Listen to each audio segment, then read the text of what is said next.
Je vois qu'ils parlent de bombarder l'Iran au nucléaire. Est-ce qu'ils vont passer au nucléaire? S'il y a une bombe nucléaire envoyée, c'est à Jérusalem, sur la mosquée d'Al-Aqsa, la mosquée d'Al-Aqsa. Voilà quoi. Pour pouvoir reconstruire le temple de Salomon. Sauf que c'est contre-productif d'envoyer une bombe nucléaire là-bas, quoi. Détruire la mosquée, tout ce qu'il y a là-bas, tout ce qui a attrait au monothéisme, aux symboles religieux, le détruire, mais moi je suis 100% partant, quoi. Détruire le monothéisme, quoi. Voilà, on va pas détruire toutes les églises partout et tout. Les cathédrales, ça peut devenir des nightclubs. Bon, bref. Tu vois, comme je t'ai dit une fois, blasphémer sur Dieu, t'as le droit de blasphémer sur Dieu. T'as vu, les blasphèmes sur Dieu, t'as le droit, pas dans des religions, ils interdisent. Mais autrement, nous, les chrétiens, t'as le droit de blasphémer Dieu. Mais le diable, il n'y a personne qui le blasphème. Ben non. Un blasphème de Dieu, dire Dieu est méchant, c'est un blasphème, puisque Dieu c'est le gentil, c'est le créateur. Donc blasphémer Dieu, c'est cracher sur Dieu, c'est dire Dieu c'est le méchant. Donc un blasphème sur le diable, ce serait dire que le diable il est gentil. Quoi?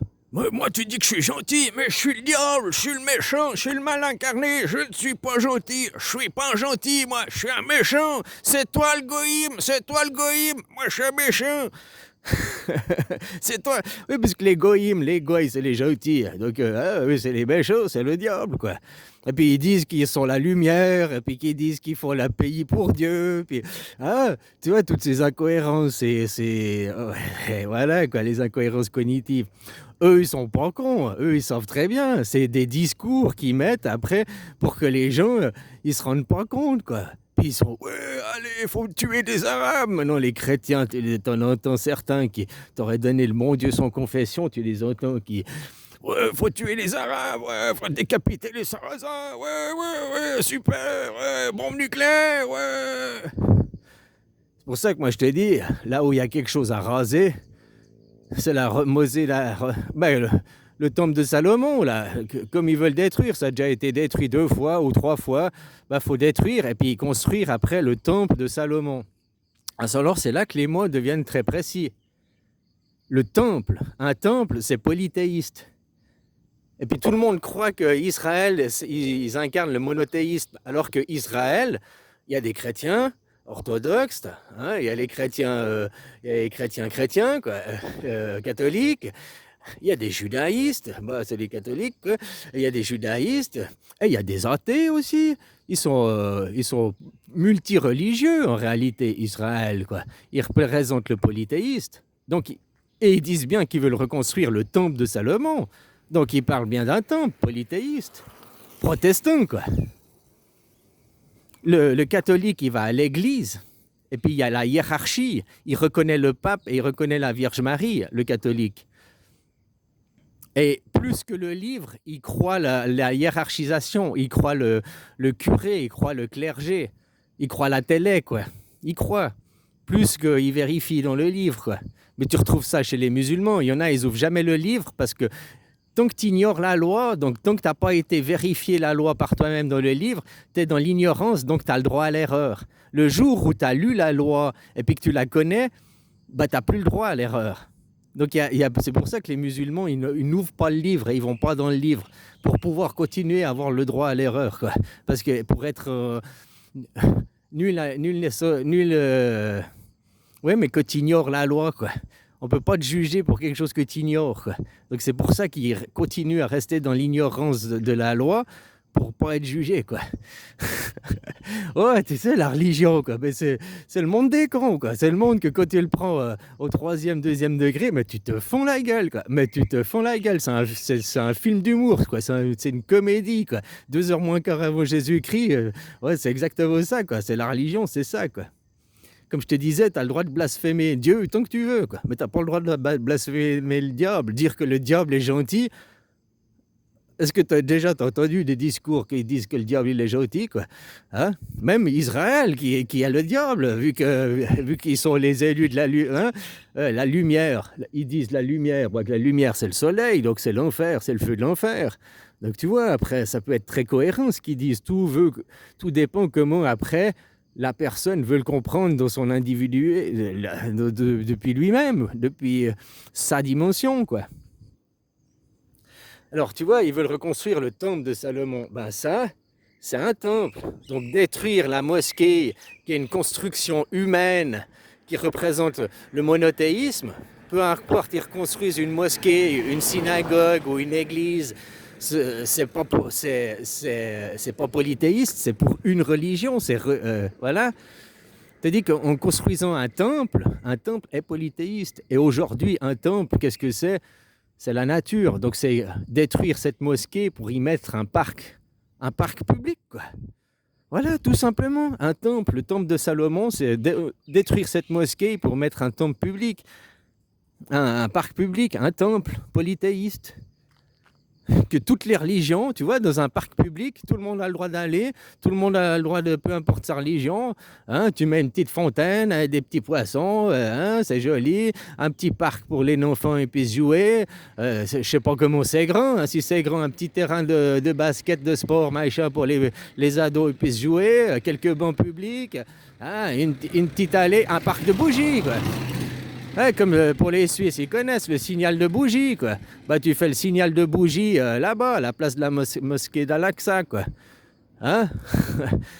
Voilà, un parc public, un temple. Donc, on va pas raser au nucléaire, parce qu'après, si on veut y faire un parc public et puis que ce soit ouvert à tout le monde, au nucléaire, c'est radioactif, on peut pas y aller. Par contre, il faut quand même détruire là-bas. Hein?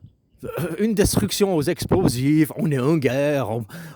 Moi, franchement, de voir un missile arriver sur cette mosquée puis qu'elle fasse boum, voilà quoi. Mais moi, je jubilerais quoi. Je te jure quoi. Oh, je serais aux anges quoi. Détruire le monothéisme, détruire ces religions à la con quoi. Et puis que derrière on y construise un temple de Salomon, un parc public. Moi, je soutiens. Tu crois que c'est pas possible? Tu connais New York, Manhattan, t'as entendu parler de cette petite bourgade là? Ben, dans cette petite bourgade, avant, il y avait des villes partout, et c'était des habitations partout. Il n'y avait pas le parc de Manhattan. Puis un jour, il y en a un, il est arrivé, il a dit là, ici, il y a le parc de Manhattan, là, parc public, c'est le top de Salomon, quoi.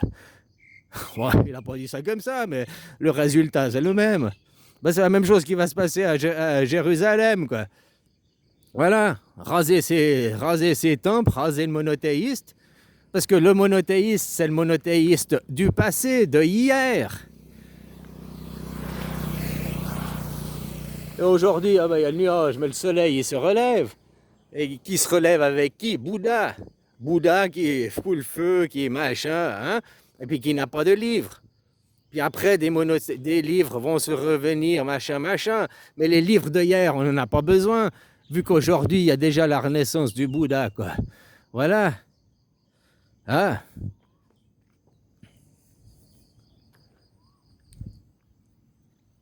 Ben, ça arrive, tout arrive. Hein. Ça fait 108 ans que ça a commencé avec la Suisse, la démocratie directe. Il y a eu le mouvement des démocraties. Le mouvement des démocraties, si tu veux, c'était minuit. Hein? Que c'était la démocratie américaine, c'était minuit. Puis quand ça arrive en 1776, puis après, en 1789, c'était 10 ans après, quoi. Donc c'était 1h du matin. Hein, est arrivée la démocratie en France, puis après ça c'est de plus en plus, puis quand il y a eu les guerres civiles, après il y a eu Napoléon qui a importé dans tous les pays les trucs napoléoniens, quoi. Voilà, puis qui a amené les guerres civiles en Suisse. En Suisse, c'était le dernier endroit où la démocratie s'est implantée. Enfin non, il y a toujours des pays où maintenant ils vont faire la guerre pour la démocratie, mais où le système démocratique le plus abouti s'est implanté. Et puis par rapport à nous, c'était en 1848, donc ça faisait 70 ans. 70 ans, donc 70 ans, ça fait 7h du matin. À 7h du matin, c'est 6h. Hein, il y a eu les guerres civiles, il y a eu la nuit, quoi. Les guerres civiles, tout en Suisse, la création de la Suisse pour arriver à 7h du matin. À 7h du matin, le général Dufour à gaz, le général Dufour, qui a été nommé, hein, il ne s'est pas imposé général, il a été nommé, il avait même refusé le poste à la base, quoi. Puis il a fini par accepter, quoi. Pour mettre la paix en Suisse, qui en 1847, qui a donné en 1848 la naissance de la Constitution suisse telle qu'elle est connue aujourd'hui, ici et maintenant, qui est dans les démocraties, la Constitution suisse est la Constitution et la démocratie la plus aboutie, la plus évoluée. Que maintenant, vous, le reste du monde, nous on arrive à 180 ans de cette démocratie, on est, par rapport au mouvement des démocraties, l'Amérique, on est à 24 heures, on a une révolution, mais par rapport à la Suisse, la création de la démocratie directe, qui est à 7 heures du matin, on n'est qu'à minuit.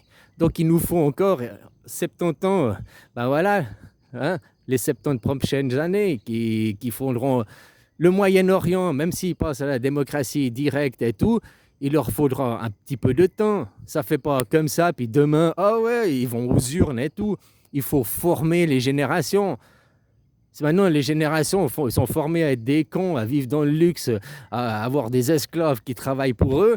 Il faut gentiment leur dire, non, tu n'as plus d'esclaves, maintenant tu dois travailler de toi-même. Et puis voilà, donc toi, c'est comme ils disent, en Afghanistan, ils ont perdu la guerre. Au Vietnam, ils ont perdu la guerre. Si tu veux regarder comme ça, oui, effectivement, l'Amérique, elle perd la guerre tout le temps. Mais en même temps, elle gagne la guerre parce que son but n'est pas de détruire le pays. C'est comme ils ont été les talibans en Afghanistan, 20 ans de guerre, les talibans remplacés par des talibans, quoi. Mais parce que c'est leur culture, c'est leur façon, mais c'est plus les mêmes talibans. En 25 ans, ils ont eu le temps de former à l'école des professeurs, des instituteurs, de former l'élite, quoi. Pendant 25 ans, une nouvelle élite qui après va former les autres générations. C'est les talibans qui vont changer, qui vont arrêter les talibans, quoi. Tu vois ce que je veux dire? Si c'est l'Amérique qui arrive, tac, tac, puis maintenant, oh, il y a un président, c'est le système américain. Il y aura des révolutionnaires dans le pays et tu vas créer des tensions. C'est ça que les gens ne comprennent pas. Ils croient que la plupart des gens, ils croient juste aller avec l'armée, tout raser, l'armée arrive à faire le mur. Ouais, c'est chez nous, on est les chefs, maintenant vous vous pliez. Ça, c'est l'Inquisition, c'est le temps des rois. Les gens civilisés, ça ne se passe pas comme ça. Ils viennent, ils prennent contrôle du pays, mais ils prennent contrôle des institutions et ils forment des nouveaux dirigeants, des nouveaux professeurs. Et par l'école, par l'enseignement, les nouvelles générations, donc les États-Unis sont restés 20 ou 25 ans, ils ont formé les gens pendant 20-25 ans, ils ont formé les professeurs, les instituteurs, ils ont tout formé, quoi, pour qu'ils forment après le peuple. Ils ont formé les talibans, ils ont changé les talibans pour que les talibans changent les gens. Même avant les USA en Afghanistan, c'était 20 ans les Russes qui ont commencé à former et tout, quoi. Hein? Les Russes, ils arrivent au début et eux, ils forment à la dure, les goulags, les machins et tout. Hein? Puis après, les Américains, ils viennent à former plus avec du libéralisme. Hein? C'est moins le goulag, c'est moins... voilà, c'est plus libre aussi. Et ce qui se passe au Moyen-Orient, on voit là... Pourquoi il n'y a pas une Arabie unie qui s'est créée? Une union arabe qui s'est créée depuis le temps? Pourquoi tous les pays arabes, les Émirats arabes, tout ça? Ok, il y a les bases américaines, c'est le grand Israël, mais pourquoi ils ne se sont pas tous levés? Et parce que c'est la même religion, hein, pourquoi ils ne se sont pas tous levés contre Israël, défendu les Palestiniens? Ah, parce que c'est juste des chiites et des sunnites, et puis c'est non, nous on est catholiques, les protestants, on les regarde, ils ont qu'à crever, quoi. C'est des protestants, ils ne sont pas catholiques. C'est des polythéistes, ils ne sont pas monothéistes. Comme maintenant, tu vois, la plupart des chrétiens en France t'entendent ces discours, quoi. Ouais, vive la guerre, vivement qu'on passe au nucléaire. C'est même les Iraniens qui demandent à être bombardés. Donc c'est bien, allez, on va niquer les Arabes, on va tuer du Sarrasin. Ces discours, quoi. Wow, putain. J'ai honte. Moi, si j'étais un Français, j'aurais honte des miens, quoi. Franchement, quoi. Voilà.